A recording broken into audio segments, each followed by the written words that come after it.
morning बच्चों. Class 7, this is your last topic, that is symbiotic relationship. Before that we just complete all the topics, most of all the topics. Nutrition in nutrition trans chapter हम लोगों ने काफ़ी सारे topics कर चुके हैं.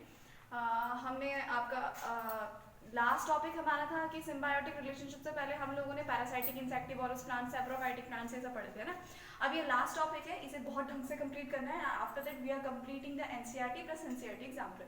सो first point is that what do you mean by symbiotic relationship. आप लोग एक सिम्बायोटिक रिलेशनशिप होता है, ये क्या होता है जो नेचर में लोग करते हैं. देखो सिंपल, आप कहीं रह रहे हो तो आपको हेल्प की जरूरत पड़ती है, तो आपस में क्या करते हैं, अलग अलग ऑर्गेनिज्म एक दूसरे की हेल्प करते हैं. क्या करने के लिए? To survive on this land. ठीक है, तो अपने आप को सर्वाइव करने के लिए, यहाँ पे स्टेबल होने के लिए सब लोग एक दूसरे की हेल्प करते हैं.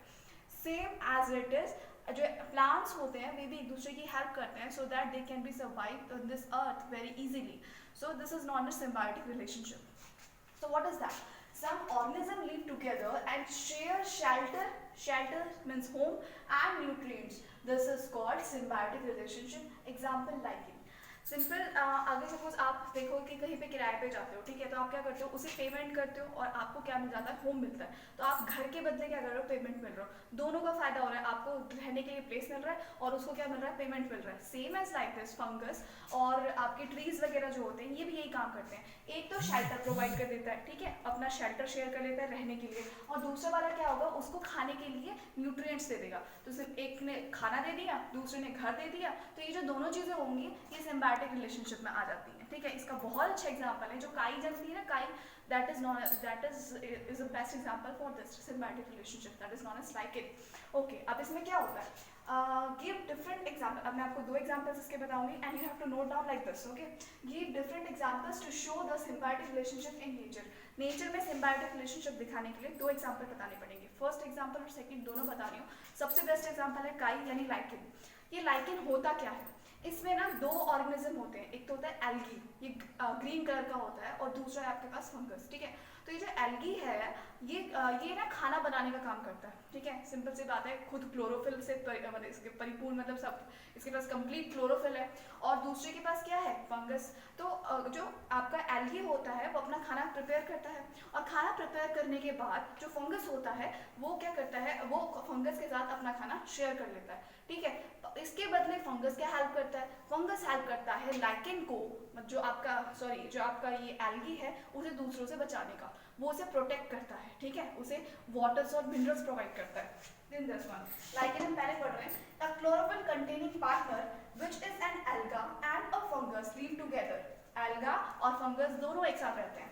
Second point, the fungus provides shelter, water and minerals. Fungus क्या दे रहा है, वाटर दे रहा है, मिनरल्स दे रहा है और शेल्टर, रहने के लिए घर, पानी और मिनरल्स, तीनों कौन दे रहा है, फंगस. अब क्या बचा, खाना. पका कौन रहा है खाने को, एल्गी. तो एल्गी खाना पकाता है और फंगस क्या करता है, बाकी सामान लाने का काम करता है. And they both live together, that's why they are known as lichen. दोनों एक साथ रहते हैं इसलिए लाइकेन कहते हैं, और ये सिम्बायोटिक रिलेशनशिप का बेस्ट एग्जांपल है. Now come to the second point, that is fungus and trees. आपने देखा होगा जो आपके ट्रीज होते हैं ना, उनपे ना व्हाइट व्हाइट कलर के चित्ते जमे होते हैं. ठीक है, तो ये होते हैं, ये भी एक सिम्बायोटिक रिलेशनशिप का एग्जांपल बहुत अच्छा है. इसमें क्या होता है, जैसे trees, certain fungus live in the roots of trees. The tree provides nutrients to the fungus and in return receive help from it to take up water and nutrient from the soil. अब क्या होता है कि आपका जो tree है, ठीक है, ट्री के पेड़ की जड़ों में, जो पेड़ की जड़ें होती हैं ना, उसमें कौन रहता है, मतलब फंगस रहते हैं. ये क्या काम करते हैं, ट्री तो अपना खाना खुद बनाता है, ठीक है, तो वो फंगस को तो न्यूट्रिएंट चाहिए, सिंपल सी बात है, खाना चाहिए, प्रिपेयर्ड खाना चाहिए. तो फंगस वहाँ से अपना जो न्यूट्रिएंट्स है वो ले लेता है. बाकी बचा हुआ क्या, पर फंगस में तो हेल्प करता है ट्रीज को सक करना पड़ता है क्या, वाटर और मिनरल्स फ्रॉम द सॉइल. तो इसमें हेल्प करता है फंगस वाटर और मिनरल्स को सक करने में हेल्प करता है, किसकी, ट्रीज की.